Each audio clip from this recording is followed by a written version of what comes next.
옛날에 이제 저희 때로 보면 정말 네. 이렇게 숟가락에다가 이렇게 약 개가지고 잠시만요. 숟가락에 약이요? 이게 네. 언제죠? 네.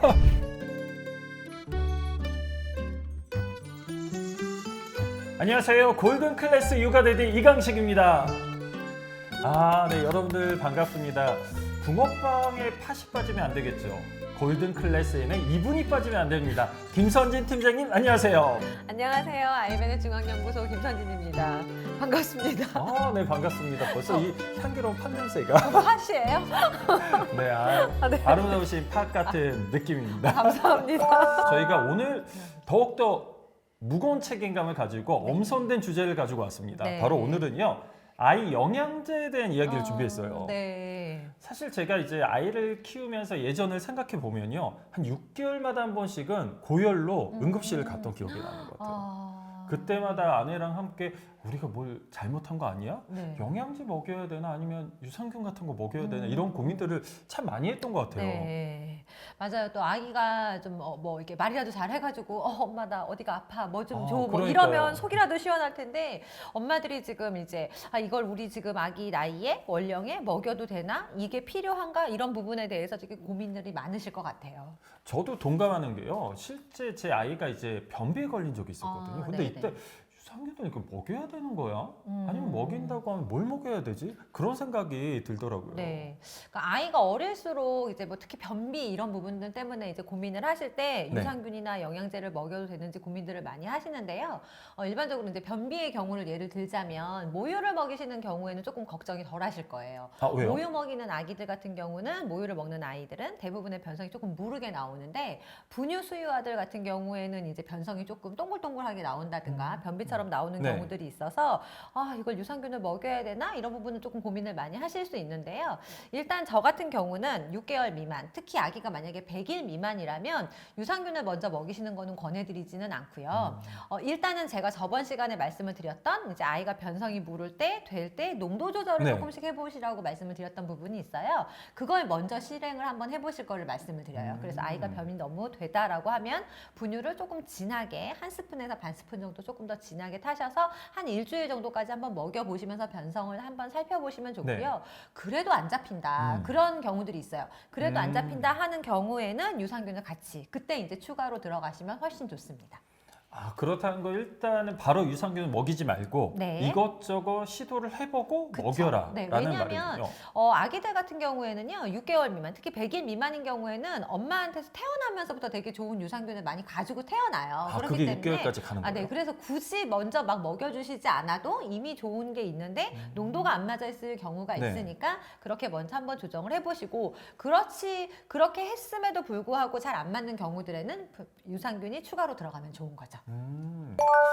팀장님 만약에 그러면요 애초에 네. 유산균이 들어가 있는 분유도 있더라고요. 아, 그런 걸 네네. 먹이면 되는 거 아니에요? 그러면 아무래도 훨씬 더 조금 좋으실 수 있죠. 또 제가 제대로 안 건가요? 네. 유산균이 들어있는 네. 경우에는 유산균만 들어가 있는 게 아니라 유산균의 먹이가 되는 올리고당들도 같이 들어가 있기 때문에 네. 좀 좋을 수 있는데요. 근데 이제 어른들도요. 100명이 있으면 100명의 성향이 다 다르잖아요. 그쵸, 다 다르죠. 네, 그래서 아이들 같은 경우도 저희가 이제 속칭 말하는 에바에라고요. 에바애가 뭐예요? 애기 바이 애기.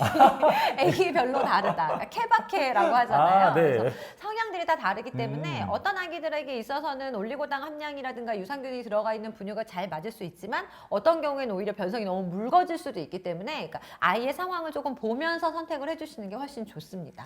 그렇군요. 지금 아마 예비 엄마 아빠들도 이 방송을 보실 것 같은데요. 네. 그럼 처음에 만약에 네. 분유를 선택할 때 네. 유산균이 들어간 걸 선택해야 돼요? 아니면 안 들어간 걸 선택해야 돼요? 저 같은 경우에는 일단 권유를 드리자면 유산균이 들어가 있는 걸 먼저 선택을 해주시면 더 좋으실 것 같아요. 일단 유산균이 들어가 있으면 거기에 들어가 있는 함량 자체가 그렇게 많이 뭐 아이의 변성을 확 무르게 한다거나 정도의까지는 아니기 때문에 적응 상태를 한번 보시는 것도 좋으실 것 같습니다.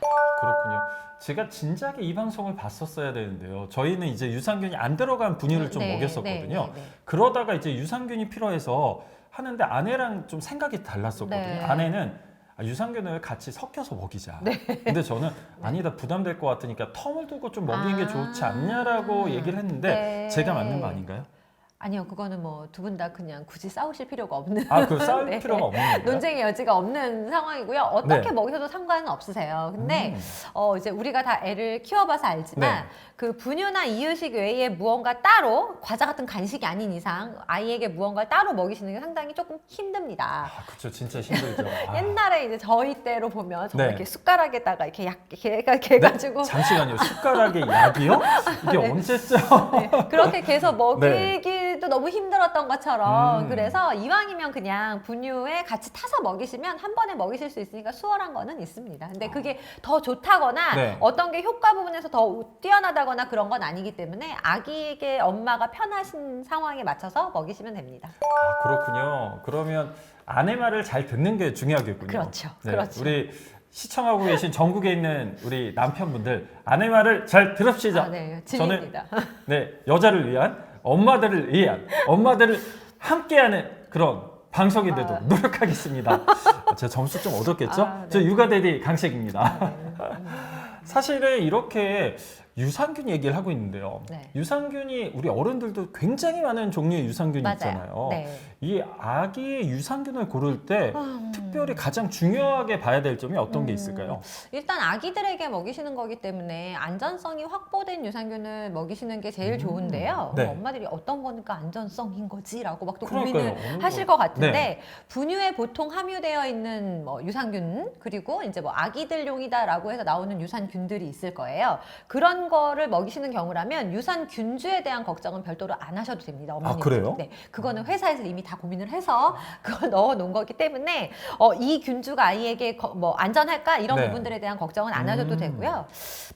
저는 조금 다른 얘기를 드리고 싶은데요. 추가적으로 저 이유식 같은 거에다가 분유 같은 거에다가 유산균을 따로 섞어서 먹이시는 경우들이 있어요. 그래서 이제 뭐 분말 형태로 된 거를 섞어서 먹이시거나 네, 하는 맞아요. 경우들이 있는데 이때 이제 제품들을 보다 보면 향이나 맛 같은 게 조금 함유되어 있는 제품들이 있습니다. 뭐 오렌지 향이라든가 요구르트 향 같은 것들이 섞여 있는 것들이 있어서 이런 것들이 오히려 분유나 이유식의 고유한 맛을 해치는 경우들이 있기 때문에 그렇게 맛을 해치지 않는지 안 해치는 게 좋은 거니까 그런 부분을 한번 검토를 해보시면 좋으실 거고요. 특히 도리전에 아기들한테 먹이시는 거라면 첨가물을 한번 살펴보시면 좋아요. 첨가물이요? 네, 이제 그 네. 성분들 중에 쫙 보다 보면 뭐 이산화효소, 스테아린산, 마그네슘 이런 것들이 이제 첨가물로 들어가 네. 있는 경우들이 있는데요.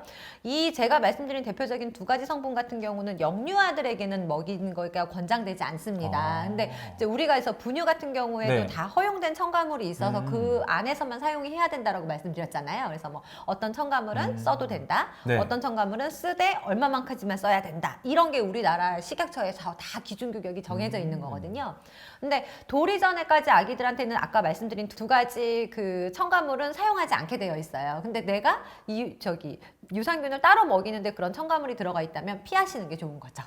그래서 어떤 유산균주가 좋을까 뭐 이런 부분보다는 오히려 저 같은 경우는 어떤 성분이 들어가 있으니까 이거는 피해야겠다 정도로 한번 생각을 해보시면 어떨까라고 권유드리고 싶습니다. 그렇군요. 그러면은 이런 걸 좀 생각하기 싫다면 유산균이 들어가 있는 분유를 먹이면 가장 좋은 거겠네요. 그렇죠. 네. 알겠습니다. 성분 네. 중요하다고 합니다. 네. 사실은 이 유산균에 대한 이야기들이 네. 많은 카페에서도 있지만 제가 영양제 찾다 보니까요. 많은 네. 분들이 뭐 아연, 뭐 네. 철분, 칼슘 안녕히